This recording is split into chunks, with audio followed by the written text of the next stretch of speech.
সঁচাকৈ ভাৰতত হিন্দুসকল খাত্ৰে মে হেনে তথ্যই কি কয় নে হিন্দু বিপদত পৰা বুলি কৈ কৈ মানুহৰ মনত ভয় সুমুৱাই আবেগ সৃষ্টি কৰি বিজেপিয়ে সমৰ্থন লাভ কৰি আহিছে নেকি একাংশই ষড়যন্ত্ৰ কৰি ভাৰতৰ জনসংখ্যাৰ গাঁথনিৰ ব্যাপক হাৰত পৰিৱৰ্তন হৈছে বুলি বাৰম্বাৰ কৈ আহিছে কেইবছৰমানৰ পাছত হিন্দুসকল সংখ্যালঘুত পৰিণত হ'ব সেই ভয়টো মানুহৰ মাজত বেছিকৈ সুমুৱাই দিয়া হৈছে হিন্দু সংকটত পৰাৰ নামত ভোটৰ ৰাজনীতি চলাই আহিছে নৰেন্দ্ৰ মোদীয়ে জনতাক দেশৰ প্ৰকৃত সমস্যাৰ পৰা বিচলিত কৰিবলৈ হিন্দু খাত্ৰে মে থকা বুলি নতুন নতুন বিতৰ্কৰ সৃষ্টি কৰিছে বিজেপিয়ে দেশৰ ৭৯তম স্বাধীনতা দিৱসত প্ৰধানমন্ত্ৰী নৰেন্দ্ৰ মোদীয়ে দাবী কৰিছিল যে ভাৰতত হিন্দু সমাজ সংকটত পৰিছে কাৰণ কেতবোৰ অনুপ্ৰৱেশকাৰীৰ জনসংখ্যা তীব্ৰভাৱে বৃদ্ধি পাইছে যিয়ে হিন্দু যুৱকসকলৰ নিযুক্তি কাঢ়ি লোৱাৰ লগতে আমাৰ হিন্দু বাই ভনীক নিজৰ শিকাৰ বনাই লৈছে গতিকে এই সমস্যাৰ পৰা উদ্ধাৰ পাবলৈ তেওঁলোকে এখন হাই পাৱাৰ ডেমোগ্ৰাফি মিছন নামে এখন আঁচনি আৰম্ভ কৰিব षड्यंत्र के तहत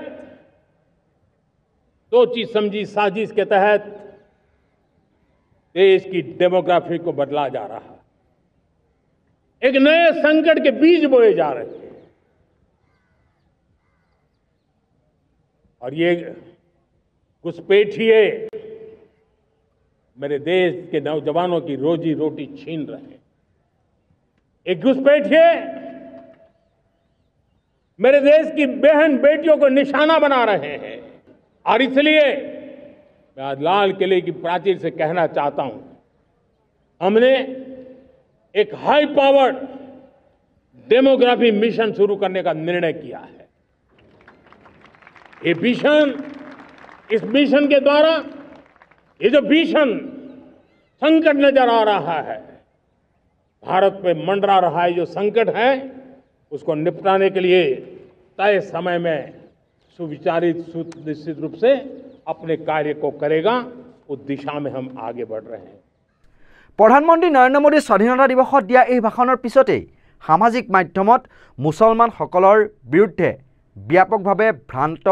তথ্য প্ৰচাৰ হ'বলৈ আৰম্ভ হৈ গ'ল ইয়াৰ ভিতৰত সৰ্বাধিক গুৰুত্বপূৰ্ণ আছিল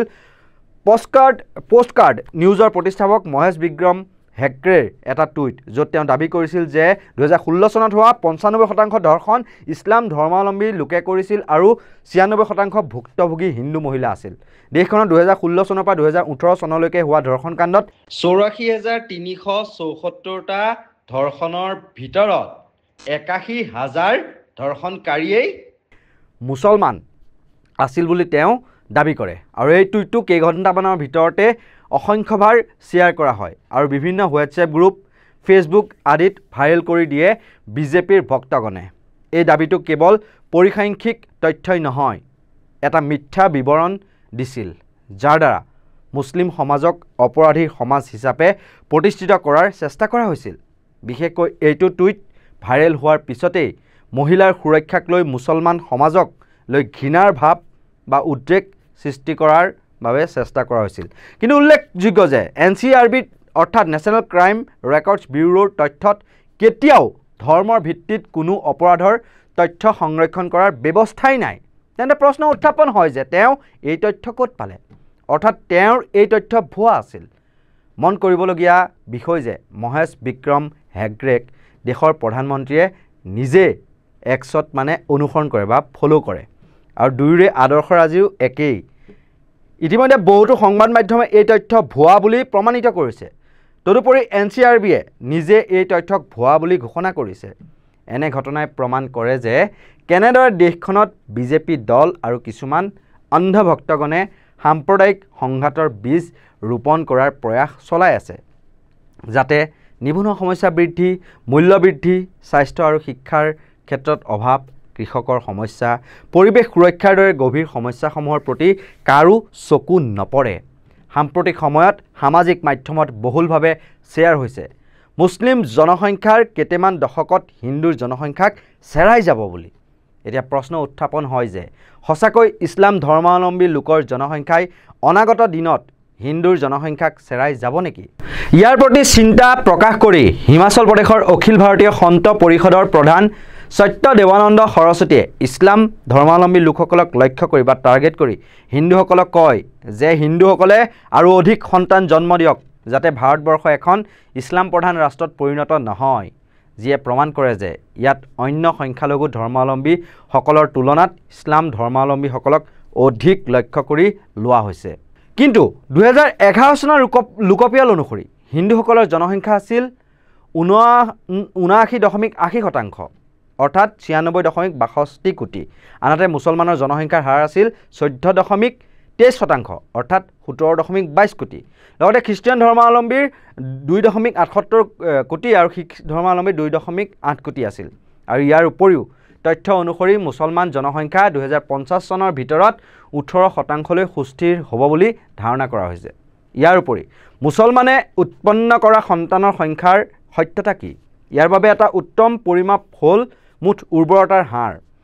ৰাষ্ট্ৰীয় স্বাস্থ্য পৰিয়াল মন্ত্ৰালয়ৰ সমীক্ষা অনুসৰি বেছিভাগ সম্প্ৰদায়ৰ মাজত প্ৰব্ৰজনৰ হাৰ হ্ৰাস পাইছে। 1992 পৰা 1993 চনত হিন্দুৰ 3.3 আৰু মুছলমানৰ 4.41 আছিল। 2019 পৰা 21 চনত হিন্দুৰ 1.94 আৰু মুছলমানৰ 2.36। হিন্দুৰ সন্তান উৎপন্নৰ ক্ষমতা -41.21% আৰু মুছলমানৰ -46.49%, অৰ্থাৎ যি শতাংশৰ হ্ৰাস সেয়া হিন্দুতকৈ মুছলমানৰ মাজত বেছি হোৱাহে দেখিবলৈ পোৱা গৈছে। ইয়াৰ পৰা দেখা পোৱা যায় যে এনেধৰণৰ আৰ্হি চলি থাকিলে মুছলমান জনসংখ্যাৰ বৃদ্ধি হাৰ আৰু কমি আহি হিন্দুৰ সমপৰ্যায় হৈ যাব, যিয়ে প্ৰমাণ কৰি দিয়ে যে হিন্দু ধৰ্মাৱলম্বীসকলৰ প্ৰতি জনসংখ্যাৰ দিশৰ পৰা কোনো ধৰণৰ ভাবুকি এতিয়ালৈকে অহা নাই। তদুপৰি 2021 চনত কৰোনা ভাইৰাছৰ বাবে কোনো লোকপিয়ল কৰা হোৱাই নাছিল। তেন্তে কিহৰ প্ৰমাণৰ ভিত্তিত প্ৰধানমন্ত্ৰী নৰেন্দ্ৰ মোদীয়ে স্বাধীনতা দিৱসৰ দিনা হিন্দু ধৰ্মৰ জনসংখ্যাৰ প্ৰতি ভাবুকিৰ কথা ব্যক্ত কৰিলে? কোন ধৰ্মাৱলম্বী লোকক লক্ষ্য কৰি তেওঁ ঘুচপেঠীয়া শব্দটো ব্যৱহাৰ কৰিছিল? অৰ্থাৎ হিন্দু বিপদত বুলি যি দাবী কৰিছিল সেয়া তথ্যবিহীন, বিভাজনমূলক আৰু ৰাজনৈতিক উদ্দেশ্য প্ৰণোদিত। আৰু এটা তথ্য আপোনালোকলৈ বুলি আগবঢ়াইছোঁ। 2001 চনৰ লোকপিয়ল অনুসৰি ভাৰতত মুছলমানৰ জনসংখ্যাৰ হাৰ আছিল 13.4% আৰু তাৰ বিপৰীতে হিন্দুৰ জনসংখ্যাৰ হাৰ আছিল 80.4%, অৰ্থাৎ 2011 চনলৈকে 10 বছৰত হিন্দুৰ জনসংখ্যাৰ হাৰ 0.24% কমি গৈছে আৰু তাৰ বিপৰীতে মুছলমানৰ জনসংখ্যা সামান্য 1% বৃদ্ধি পাইছে। মুঠৰ ওপৰত এতিয়া দেশত অত্যন্ত মূল্য বৃদ্ধি হৈছে। বিজেপি নেতাৰ উত্তৰ হ'ব হিন্দু খতৰে মে হে, মুছলমানৰ জনসংখ্যা বৃদ্ধি পাইছে। ঔষধৰ মূল্য বৃদ্ধিয়ে ৰোগীক কোঙা কৰি পেলাইছে। বিজেপি নেতাৰ উত্তৰ হ'ব হিন্দু খতৰে মে হে, মুছলমানৰ সংখ্যা সাংঘাতিক ধৰণে বৃদ্ধি পাইছে। গতিকে আমাৰ হিন্দুসকল বিপদত পৰিছে। ভোকাতুৰৰ সংখ্যাৰ ক্ষেত্ৰত পাকিস্তান বাংলাদেশতকৈও ভাৰতৰ স্থান ওপৰত, অৰ্থাৎ ভোকাতুৰৰ সংখ্যা বেছি। তেতিয়া কি ক'ব? হিন্দু খতৰে মে হে, মুছলমানৰ জনসংখ্যা বৃদ্ধি পাইছে। বিশ্বৰ 200খন আটাইতকৈ উন্নত বিশ্ববিদ্যালয়ৰ ভিতৰত ভাৰতৰ এখনো বিদ্যালয়ৰ স্থান লাভ কৰা নাই। আৰু সেইবোৰ কিহৰ বাবে হৈছে বুলি বিজেপি নেতা বা অন্ধভক্তগণক সোধক, তেওঁলোকে উত্তৰ দিব হিন্দু খতৰে মে হে, মুছলমানৰ জনসংখ্যা বৃদ্ধি পাইছে। কিন্তু মুছলমানৰ জনসংখ্যা কিমান বৃদ্ধি পাইছে? তথ্যৰ নামত কিন্তু তেওঁলোকৰ হাতত কি আছে জানে? এটা বিগ জিৰ', কিছুমান ৰাজনৈতিক উদ্দেশ্যপ্ৰণীত মনে সজা কিছুমান কথা বা তথ্যৰে তেওঁলোকে জনতাক বিপথে পৰিচালনা কৰাৰ লগতে এটা ভয় খুৱাই, যাতে সৰুতে যে মাকহঁতে ল'ৰা ছোৱালীক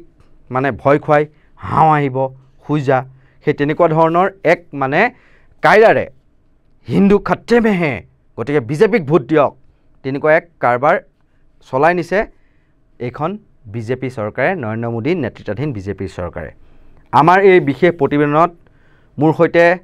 তথ্য সংগ্ৰহ কৰাত সহায় সহযোগিতা আগবঢ়ালে আৰ্মিন চুলতানাই, আৰু এই ভিডিঅ'টো সম্পাদনা কৰি উলিয়ালে আমাৰ ভিডিঅ' এডিটৰ ঋতুমণি নাথ আৰু ভিডিঅ' জাৰ্নেলিষ্ট